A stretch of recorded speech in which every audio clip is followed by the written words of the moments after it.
Hello दोस्तों, नमस्कार और आप सभी का स्वागत है।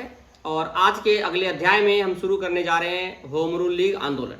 लेकिन होम रूल लीग आंदोलन आने से पहले मैं आपको बता दूं इसके क्या कारण हैं, इसके क्या उद्देश्य हैं, इन सभी बातों की हम चर्चा करेंगे वन बाय वन। तो आपको अंत तक बने रहना है ताकि आप इस कॉन्सेप्ट को समझ पाए, जान पाए, ताकि आपको याद करने के लिए ज़्यादा समय ना देना पड़े। क्योंकि अगर आप कॉन्सेप्ट को समझते हैं तो याद करने में आपको ज़्यादा समय देना नहीं पड़ेगा। साथ ही साथ एक और खुशखबरी ये है कि अब जीएस का जो सीरीज है वो भी स्टार्ट कर रहा हूँ, ज्योग्राफी का पार्ट। तो ज्योग्राफी के पार्ट को स्टार्ट करेंगे हम, आपको अब बहुत जल्द इसका मिल जाएगा। साथ ही साथ में मैथ्स का जो एडवांस मैथ है उसका भी सीरीज आपको मिलेगा। इसके लिए आपको एंड्रॉयड एप्लीकेशन जो एपेक्स एजुकेशन का है वो डाउनलोड करना है, क्योंकि आपको मोस्टली वीडियोज वहीं पर मिलेंगे। साथ ही साथ वहाँ पर आपको डेली करंट अफेयर मिलता है, क्विज मिलता है और बहुत सारे पीडीएफ स्टडी मटेरियल वहाँ पर अवेलेबल है। तो जल्दी डाउनलोड करें और वहाँ से आप फ्री में तैयारी कर सकते हैं। तो स्टार्ट करते हैं होम रूल लीग आंदोलन की। होम रूल लीग का कारण क्या था बनने का, तो बात करते हैं कि बना 1916 में। तो क्या कोई भी घटना बिना किसी कारण के तो घटता नहीं है। इसका मतलब इसके पीछे भी कुछ ना कुछ कारण रहे होंगे, कई कारण ऐसे होंगे जो इसको बनाने के लिए, बनने के लिए प्रेरणा मिली होगी, उत्साहित होंगे, या कहीं ना कहीं मन में विचार आया होगा तो ये बनेगा। और बनेगा कैसे, किन्हीं कारणों से। तो वो कारण जान लेते हैं पहले। सबसे पहला कारण था मार्ले मिंटो सुधार 1909।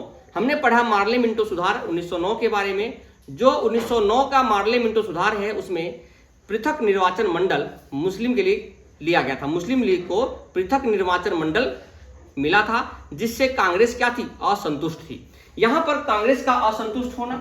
दूसरा था बंगाल विभाजन रद्द। दिल्ली दरबार जब 1911 में जॉर्ज पंचम आए थे तो उस समय जॉर्ज पंचम ने यह घोषणा किया कि बंगाल विभाजन गलत है और उसको रद्द किया जाता है। तो घोषणा हुई 1911 में, तो उस समय मुस्लिम लीग असंतुष्ट हो गई। यानी इसमें कांग्रेस असंतुष्ट थी और बंगाल विभाजन के रद्द होने की वजह से मुस्लिम लीग क्या थी, रुष्ट थी, नाराज थी। अब घर क्या हो रहा था कि 1914 में प्रथम विश्व युद्ध स्टार्ट हो चुका था, जिस पर भारतीयों पर यानी भारत पर खर्च का बोझ डाला जा रहा था। भारतीय खजानों से पैसे निकालकर उस युद्ध में लगाए जा रहे थे। भारतीय सैनिकों को वहां पर कम फीस में, कम पैसे में, कम वेतन पे रखे जा रहे थे। इन सभी को देखते हुए ये कारण बन सकता है होम रूल लीग आंदोलन शुरू करने का। क्योंकि उस समय की बात है कि नरमपंथी दल के जो नेता थे, क्योंकि उस समय कोई भारत में गर्मपंथी दल के नेता नहीं थे, क्योंकि किसी ने संन्यास ले लिया था और जो मेन बाल गंगाधर तिलक थे वो जेल में चले गए थे।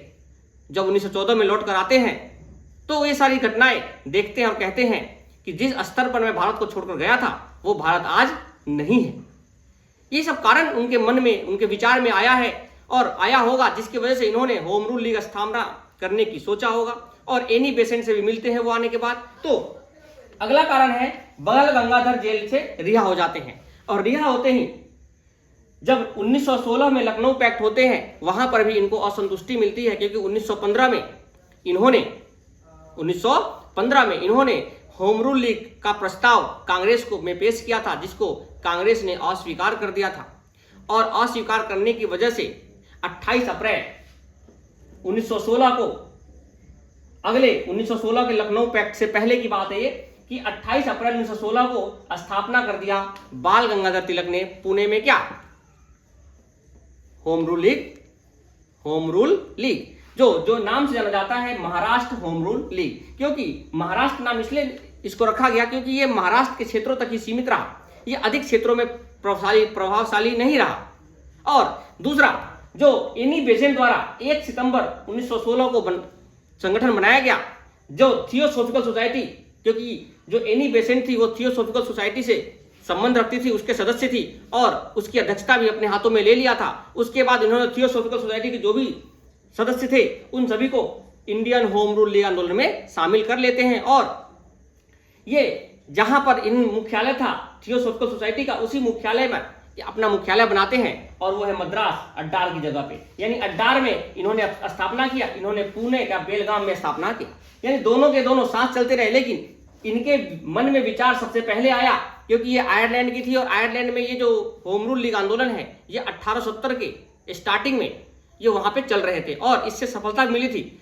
और एनी बेसेंट भी आयरलैंड से संबंध रखती थी, इसलिए उनको लगा कि ये जो होम रूल लीग है वो यहाँ भी काम आएगा, काम करेगा। इस आंदोलन को हम शुरुआत करते हैं और बाल गंगाधर तिलक के साथ मिलकर उन्होंने ये शुरुआत किया। और उन्हीं के प्रयासों से लखनऊ पैक्ट में हिंदू यानी कांग्रेस और मुस्लिम लीग दोनों इकट्ठे होते हैं। साथ ही साथ में गरम दल और नरम दल का समझौता इसी बीच में होता है। तो यहाँ पर उन्होंने तो स्थापना कर लिया। साथ ही साथ में जो बाल गंगाधर तिलक द्वारा स्थापित होम रूल लीग है उसमें सदस्य ज्यादा थे और उसके अध्यक्ष बनाए जाते हैं जोसेफ बरिस्टा। याद रखना बच्चों कि जब होम रूल लीग की स्थापना हुई थी तो बाल गंगाधर तिलक ने अपने लिए कोई भी पद नहीं चुना, इसलिए उन्होंने अध्यक्ष किसको बनाया? जोसेफ बरिस्टा को। और इधर एनी बेसेंट जो होम रूल लीग की स्थापना की और वो अध्यक्ष खुद बनी एनी बेसेंट, और उनके सचिव थे जॉर्ज अरुंडेल। जॉर्ज अरुंडेल हम इसलिए नाम लिख रहे हैं क्योंकि जब 1917 के आसपास ये जेल जाएंगे तो उनके साथ ये भी गिरफ्तार होते हैं जॉर्ज अरुंडेल। और एग्जाम में आपसे पूछा गया है कि जब एनी बेसेंट गिरफ्तार होती है तो उनके साथ और कौन से साथी थे, तो उनके साथ जो साथी थे वो उनका सचिव अरुंडेल थे।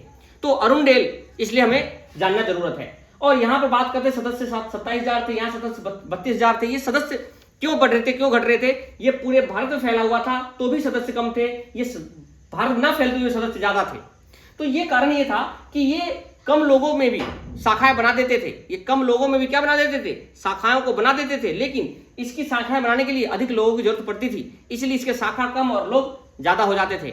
अब ऐसा क्या कारण हुआ कि एनी बेसेंट ने अलग संगठन बनाया और बाल गंगाधर तिलक ने अलग संगठन बनाया? इन दोनों के पीछे कारण यह हो सकता है बच्चों कि कुछ लोग बाल गंगाधर तिलक को पसंद नहीं करते थे और कुछ लोग एनी बेसेंट को पसंद नहीं करते थे। यानी जिस क्षेत्र में एनी बेसेंट, जैसे मान लो मद्रास में एनी बेसेंट है तो एनी बेसेंट मद्रास में बाल गंगाधर तिलक को पसंद करने वाले लोग कम थे, और मुंबई महाराष्ट्र में एनी बेसेंट को पसंद करने वाले लोग कम थे। हो सकता है ये कारण हो जिससे दो अलग अलग होम रूल लीग आंदोलन बने।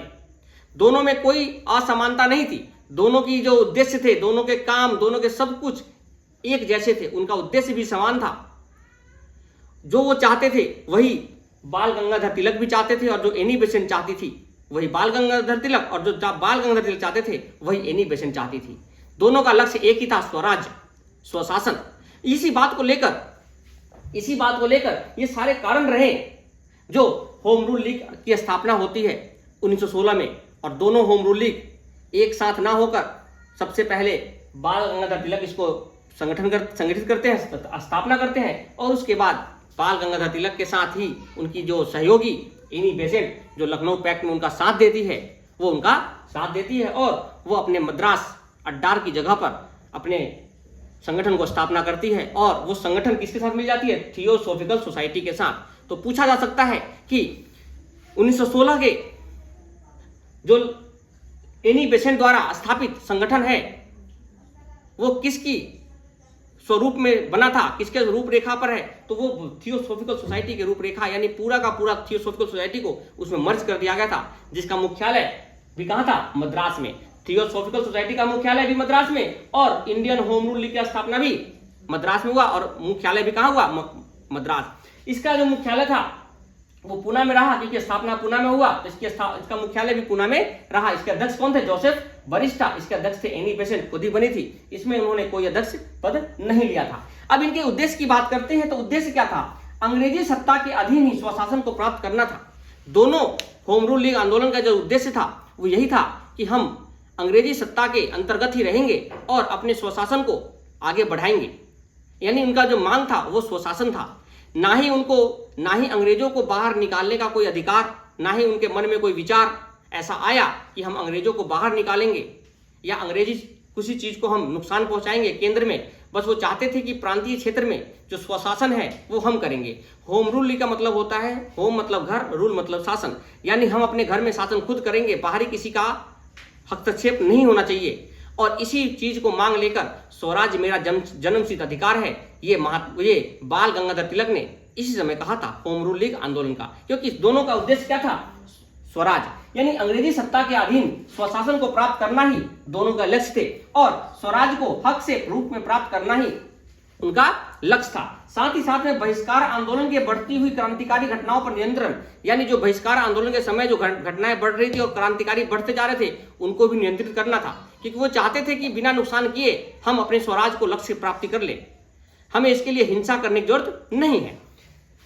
राजनीतिक शून्यता जो कम हो गई थी उसको तोड़ना चाहते थे, क्योंकि जब गोपाल कृष्ण गोखले की मृत्यु जाती है 1915 में, तो कांग्रेस जो है वो कमजोर पड़ जाती है और वहां से राजनीतिक शून्यता की ओर बढ़ने लगते हैं, यानी राजनीतिक जो है वो खेमा वो बहुत कमजोर होने लगता है, जिसकी वजह से वो चाहते हैं कि ऐसा आंदोलन, एक ऐसा लीग बनाया जाए जिससे क्या हो, लोगों में जागरूकता है और राजनीतिक शक्ति फिर से आगे बढ़ती हुई नजर आए, और ये इनके उद्देश्य थे। साथ ही साथ अगर हम बात करें तो कौन कौन से ऐसे पत्रिकाएं हैं जहां पे होम रूल लीग की बातों में चर्चा किया जाता था, तो आपको पता है मराठा और केसरी दो ऐसे पत्रिकाएं थे जो बाल गंगाधर तिलक ने संपादन किया करते थे, उनको छापते थे। आपको पता है कि मराठा जो है, नाम मराठा है लेकिन उसकी भाषा अंग्रेजी थी और यह साप्ताहिक प्रकाशित होने वाली पत्रिका थी। साथ ही साथ में केसरी जो हिंदी में नहीं होकर मराठी भाषा में प्रकाशित हुआ करती थी और यह दैनिक थी, ये मैंने आपको पिछली क्लास में बता दिया है।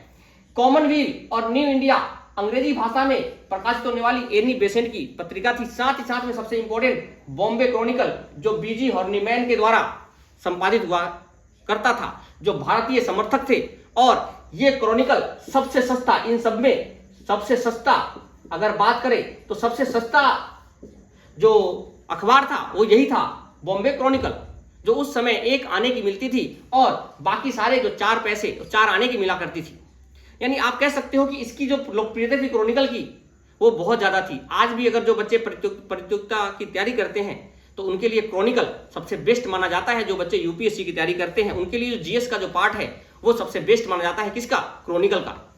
अगर क्रॉनिकल के आप करंट अफेयर को पढ़ते हैं तो वो सबसे अच्छा होता है, क्योंकि वो सबसे स्टीक और सबसे अधिक जानकारी देने वाली एक पत्रिका है क्रॉनिकल। कभी मौका मिले तो आप उसको पढ़िएगा और आप एनालिसिस कीजिएगा कि हाँ, इसका क्रॉनिकल का क्या लक्ष्य है। आंदोलन का स्वरूप कैसा था, कैसा आंदोलन चल रहा था? तो तिलक और बेसेंट जो है पूरे भारत में दौरा कर रहे थे। तिलक और बेसेंट जो है, यानी बाल गंगाधर तिलक और एनी बेसेंट पूरे भारत में दौरा कर रहे थे उस समय। इसको प्रचार प्रसार करने के लिए उन्होंने रैली भी की, जनसभाएं भी की, जुलूस भी निकाले, आयुध भी किया, सब चीज वो करते थे। आपको पता है उस समय ही वर्ल्ड वार फर्स्ट चला हुआ था, प्रथम विश्व युद्ध चल रहा था, जिसमें अंग्रेज विश्व युद्ध में क्या थे, अपने व्यस्त थे और यहां पर वो ध्यान कम दे पा रहे थे।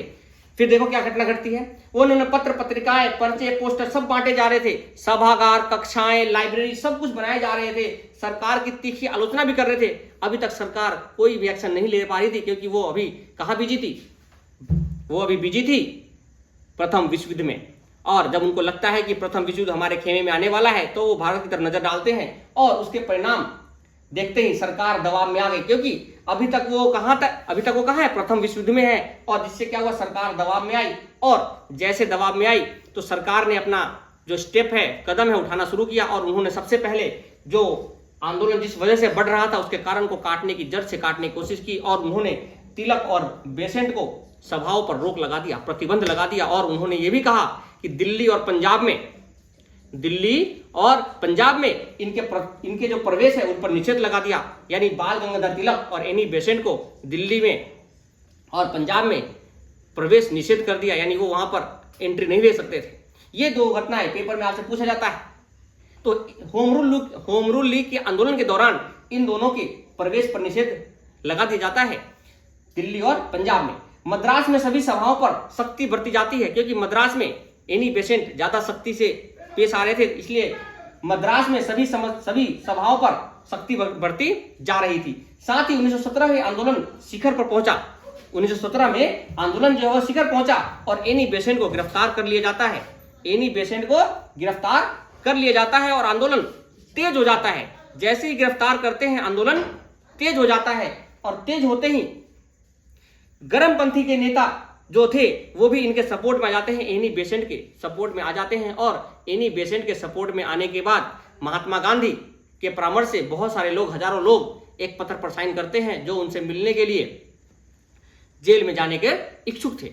और पंडित जवाहरलाल नेहरू, मोतीलाल नेहरू ऐसे गर्मपंथी जो नरमपंथी के नेता थे वो कांग्रेस में शामिल हो जाते हैं। इवन कि मोहम्मद अली जिन्ना भी इस होम रूल लीग आंदोलन के सदस्य बनते हैं और ऐसे प्रथम व्यक्ति बनते हैं जो तीनों लीगों के सदस्य थे। पहला होम रूल लीग आंदोलन, दूसरा मुस्लिम लीग, तीसरा कांग्रेस, वो तीनों में सदस्य थे। कौन? मोहम्मद अली जिन्ना। ये सवाल भी पूछा गया है कितनी बार कि ऐसे कौन से व्यक्ति हैं जो तीनों में शामिल थे, तो मोहम्मद अली जिन्ना जो कांग्रेस, मुस्लिम लीग और थियोसॉफिकल सोसाइटी यानी इंडियन होम रूल लीग आंदोलन यानी होम रूल लीग के सदस्य थे। ये बातें आपको याद दिलाती हैं कि होम रूल लीग आंदोलन किस तरीके से बढ़ती जा रही थी और सरकार इस पर शिकंजा फिर से कसने के लिए तैयार थी। और जैसे ही सरकार ने देखा कि जो आंदोलन है वो तेज होता जा रहा है, तो उन्होंने एक घोषणा पास किया, अगस्त घोषणा। इसकी चर्चा हम अगले अध्याय में करेंगे, तो वीडियो में बने रहिएगा। तब तक के लिए have a nice day. Thank you.